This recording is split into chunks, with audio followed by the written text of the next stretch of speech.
नमस्कार दोस्तों, एजुकेशन 24 में आपका स्वागत है। दोस्तों, इस वीडियो में आपको बताऊंगा कि द्विघात समीकरण को गुणनखंड विधि द्वारा कैसे हल किया जाता है।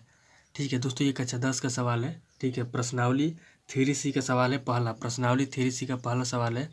दोस्तों, इस तरीके के सवाल बोर्ड पेपर में भी आते हैं, तो इसको जानना बहुत अति आवश्यक है। तो आज मैं आपको बहुत ही आसान तरीके से बताऊँगा कि द्विघात समीकरण को गुणनखंड विधि द्वारा कैसे हल किया जाता है। तो आइए वीडियो शुरू करते हैं। देखिए, यहाँ पर मैं एक क्वेश्चन लिया हूँ, x² माइनस 4x माइनस 60 बराबर 0। तो दोस्तों, सबसे पहले हम क्वेश्चन लिख लेंगे, x² माइनस 4x माइनस 60 बराबर 0। देखिए, द्विघात समीकरण में क्या करते हैं कि हमको x के मान ज्ञात करने होते हैं। ठीक है, तो x के मान ज्ञात करने के लिए हम इसको हल करेंगे। सबसे पहले हम दोस्तों इसको हम हल कर लेंगे। तो यहाँ पे x² है, तो हम इसको x² लिख देंगे। ठीक है, फिर उसके बाद यहाँ पे माइनस 4x है।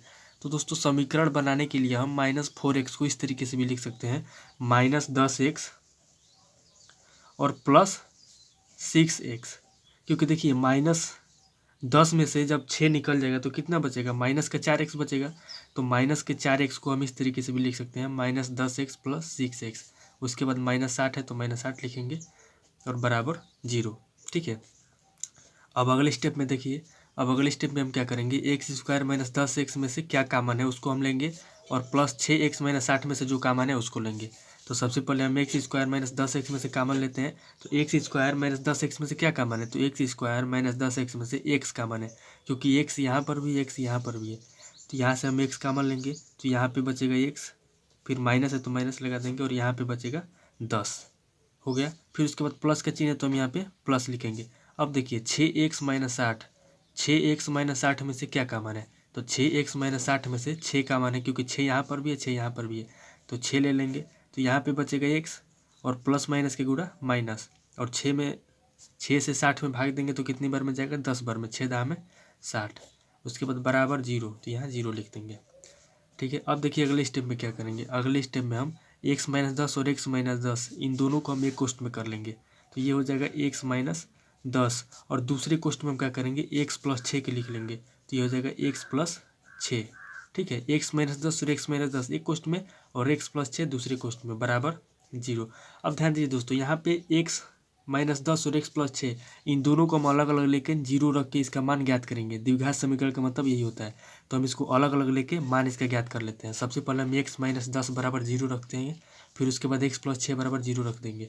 तो सबसे पहले हम रखते हैं x माइनस 10 बराबर 0। ठीक है, फिर x बराबर रखते हैं, तो ये इधर माइनस का 10 है और उधर जाएगा तो प्लस का 10 हो जाएगा। ठीक है, तो हो गया ये x बराबर 10। फिर इसको भी रखेंगे x प्लस 6 बराबर 0।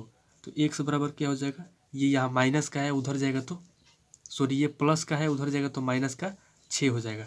तो x बराबर 10 हो गया और x माइनस 6 हो गया। तो x के हमें 2 मान प्राप्त हो गए। ध्यान से देखिएगा, x के हमें 2 मान प्राप्त हो गए। x बराबर कितना मान प्राप्त हुआ, पहला है 10 और दूसरा हो गया माइनस 6। तो यही हमारा क्या हुआ, यही हमारा हल हो गया, यही हमारा द्विघात समीकरण का हल हो गया। तो हमें द्विघात समीकरण का जो मान प्राप्त हुआ है कितना हुआ, x बराबर 10 और माइनस 6, यानी कि इसके जगह पे हम 10 भी रख सकते हैं और इसकी जगह पे माइनस 6 रखेंगे तो हमको ये समीकरण हो जाएगा। तो इस तरीके से आप द्विघात समीकरण को हल कर सकते हैं। ठीक है, अब आइए आगे बढ़ते हैं। इसी तरीके से हमारा दूसरा सवाल है, इसको भी ध्यान से देखिए। दूसरा सवाल है 3x² minus 4x plus 1, 3x² minus 4x plus 1, इसको भी हम उसी तरीके से हल करेंगे गुणनखंड विधि द्वारा।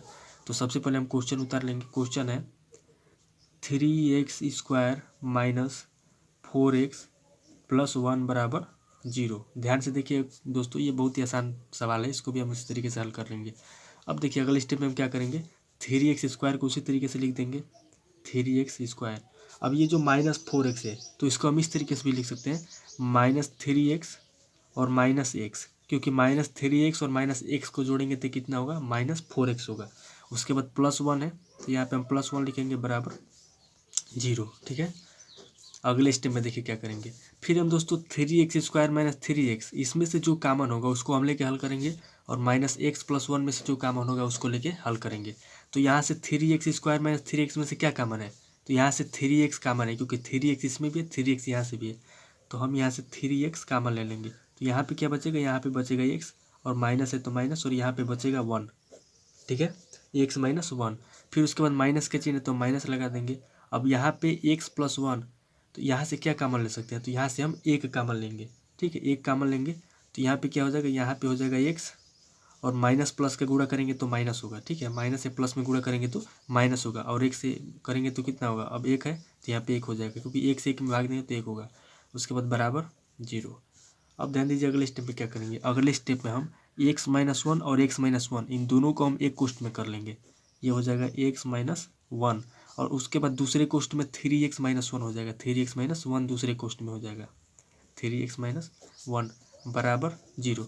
अब अगले स्टेप में क्या करेंगे हम कि x माइनस 1 बराबर 0 रखेंगे, फिर उसके बाद 3x माइनस 1 बराबर 0 रखेंगे, ठीक है, दो बार रखेंगे, तो ये हो जाएगा x माइनस 1 बराबर 0 रखते हैं, फिर उसके बाद x बराबर क्या हो जाएगा, ये इधर माइनस का उधर जाएगा तो प्लस का 1 हो जाएगा। उसी तरीके से 3x माइनस 1 बराबर 0 रखेंगे, 3x माइनस 1 बराबर 0, तो 3x बराबर क्या हो जाएगा, ये इधर माइनस का उधर जाएगा तो प्लस का 1 हो जाएगा।